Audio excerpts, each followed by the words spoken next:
이 시간 함께 보실 하나님의 말씀은 창세기 47장 20절에서 26절까지 말씀입니다. 창세기 47장 20절에서 26절까지 말씀 봉독하겠습니다.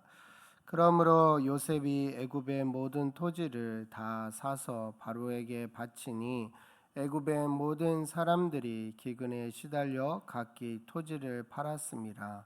땅이 바로의 소유가 되니라. 요셉이 애굽 땅 이 끝에서 저 끝까지의 백성을 성읍들에 옮겼으나 제사장들의 토지는 사지 아니하였으니 제사장들은 바로에게서 녹을 받음이라. 바로가 주는 녹을 먹음으로 그들이 토지를 팔지 않음이었더라. 요셉이 백성에게 이르되 오늘 내가 바로를 위하여 너희 몸과 너희 토지를 샀노라. 여기 종자가 있으니 너희는 그 땅에 뿌리라. 이르되 내 주여 우리가 전번에 내려와서 양식을 사가지고 추수의 5분의 1을 바로에게 상납하고 5분의 4는 너희가 가져서 토지의 종자로도 삼고 너희의 양식으로도 삼고 너희 가축과 어린 양 아이의 양식으로도 삼으라. 그들이 이르되 주께서 우리를 살리셨사오니 우리가 주께 은혜를 입고 바로의 종이 되겠나이다. 아멘.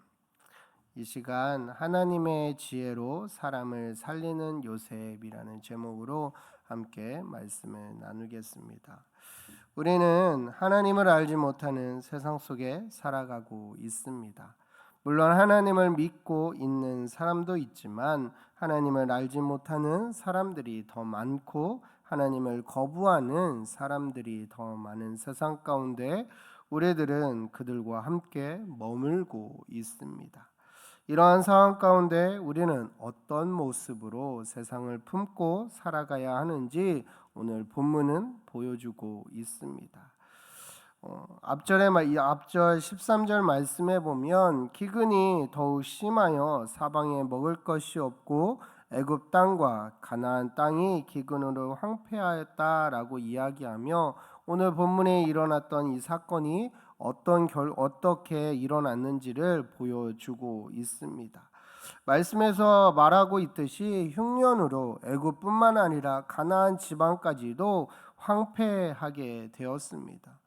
요셉은 곡식을 팔아 애굽 사람뿐만 아니라 가나안 땅까지 있는 모든 돈들을 다 거두어 들였습니다. 애굽 땅과 가나안 땅에 돈이 다 떨어져 더 이상 곡식을 살 수 없게 되자 애국 사람들은 요셉을 찾아왔고 요셉은 가축을 곡식으로 바꾸어 가라고 말했습니다. 애굽 사람들은 자신이 기르는 가축과 바꾸어 곡식을 가지고 또 생활을 하였습니다. 하지만 흉년은 거기에서 그치지 않았습니다. 더욱 극심한 상황에 놓여 있습니다. 이에 애굽 사람들은 몸과 토지뿐만 남게 되었다라고 이야기합니다. 그러자 19절 말씀처럼 우리가 어찌 우리의 토지와 함께 주의 목전에 죽으리이까. 우리 몸과 우리 토지를 먹을 것을 주고 사소서. 우리가 토지와 함께 바로의 종이 되리니 우리에게 종자를 주시면 우리가 살고 죽지 아니하며 토지도 황폐하게 되지 않겠다라고 말하며 우리와 우리의 몸과 토지도 곡식으로 바꿔달라고 요청합니다. 그리고 스스로 바로의 종이 되겠다라고 고백합니다. 그리고 뿐만 아니라 종자를 달라고 요청합니다. 이러한 상황 가운데 결국 요셉은 애굽의 모든 토지를 다 사서 바로에게 바치게 되므로 애굽의 모든 땅이 다 바로의 소유가 되게 하였습니다. 지금 모든 과정을 지켜보면 요셉이 흉년에 너무 가혹하게 행하고 있는 것은 아닌가 생각될 수 있습니다.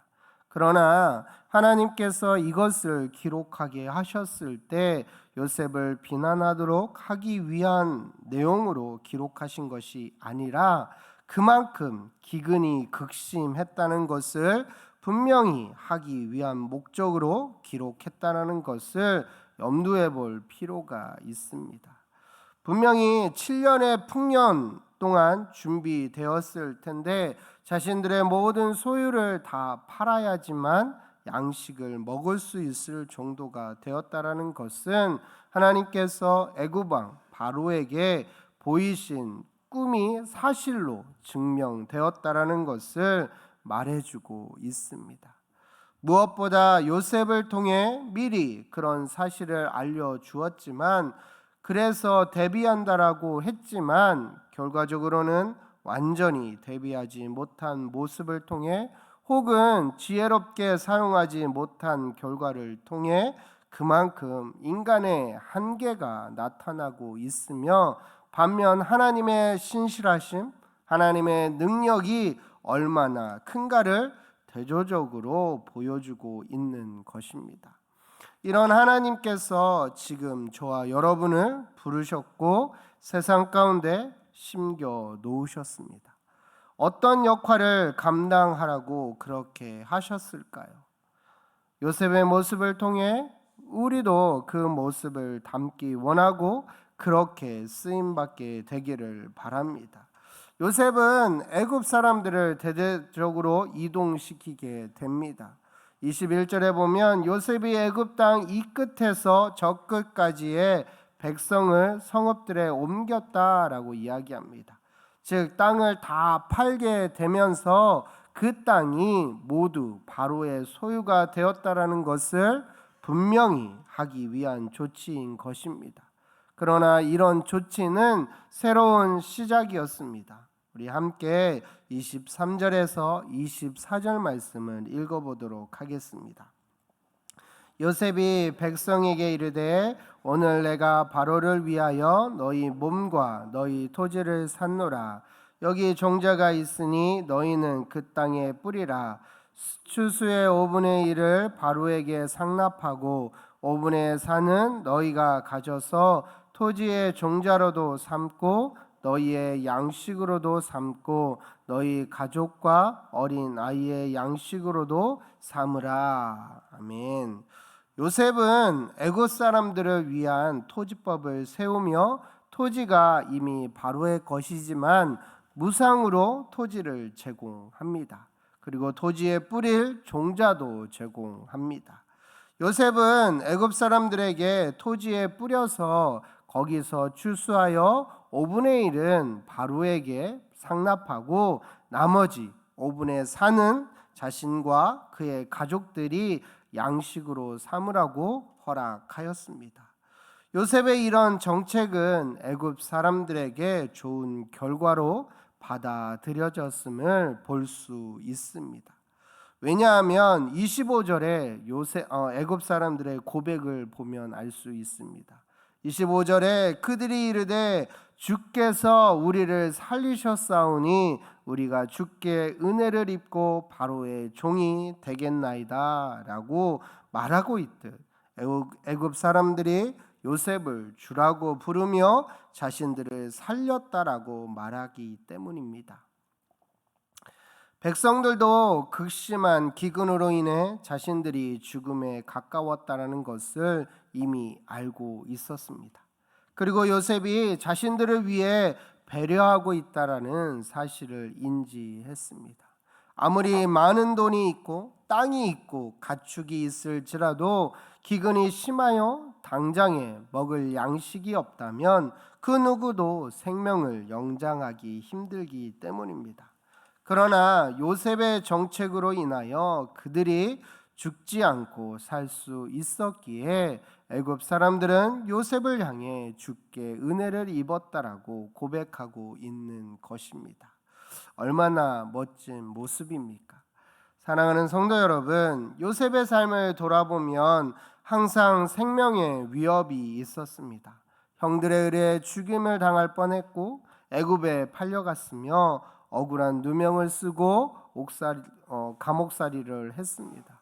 그러나 그는 하나님 앞에 신실하게 살아갔고 자신의 가족들을 살렸을 뿐만 아니라 애굽 온 백성들도 살리는 역할에 쓰임받게 되었다라는 것입니다. 이를 통해 알 수 있는 것은 하나님께서는 야곱의 자손들뿐만 아니라 온 세상의 모든 사람들이 죽는 것을 원하지 않으신다라는 것입니다. 이러한 사실이 우리에게 도전이 되기를 바랍니다. 우리 주변에서 세상 곳곳에서 죽어가는 사람들을 살리기 위해 우리는 무엇을 하고 있는지 생각해 볼 필요가 있습니다. 우리는 하나님을 사랑하고 주변에 있는 이웃을 사랑하며 나아가야 합니다. 여러분, 오늘 우리가 서 있는 자리는 어디이며 어떤 형편에 있으십니까? 기억할 것은 어떤 자리에든 어떤 형편이든 내가 가지고 있는 것으로 죽어가는 영혼을 구하고 생명을 살리는 사람이 될 수 있기를 바랍니다. 요셉은 자신이 맡은 일을 누구보다 성실하게 감당하였고 가정도 섬기고 주변에 있는 사람들도 지혜로움으로 살리기 위해 부단히 노력하였습니다. 하나님을 믿고 있는 우리도 각자의 직장에서, 가정에서, 그리고 주변 사람들을 사랑하며 그들을 살리는 역할을 감당해야 합니다. 하나님께서 그 일을 위해 저와 여러분을 요셉처럼 미리 부르셨고 준비시켜 주셨습니다. 뿐만 아니라 요셉처럼 함께 하신다 말씀하셨습니다.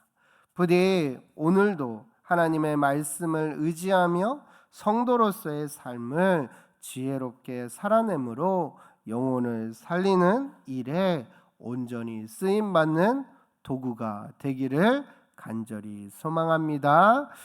이 시간 함께 말씀을 기억하며 기도했으면 좋겠습니다. 요셉처럼 애굽 백성을 살리기 위해 지혜롭게 모든 일을 감당하게 하셔서 사람을 살리는 일에 쓰임받게 해달라고, 무엇보다 10월 19일에 있을 새생명 축제 가운데 하나님의 은혜가 충만하게 임하며 태신자들의 환경과 시간을 열어주셔서 참석할 수 있도록, 또 그 참석으로 끝나는 것이 아니라 복음으로 생명이 살아나는 놀라운 역사가 일어나게 해달라고 이 시간 함께 통성으로 간절하게 기도하시고 주기도문으로 모든 예배를 마치도록 하겠습니다. 기도하겠습니다. 사랑이 많으신 하나님 아버지,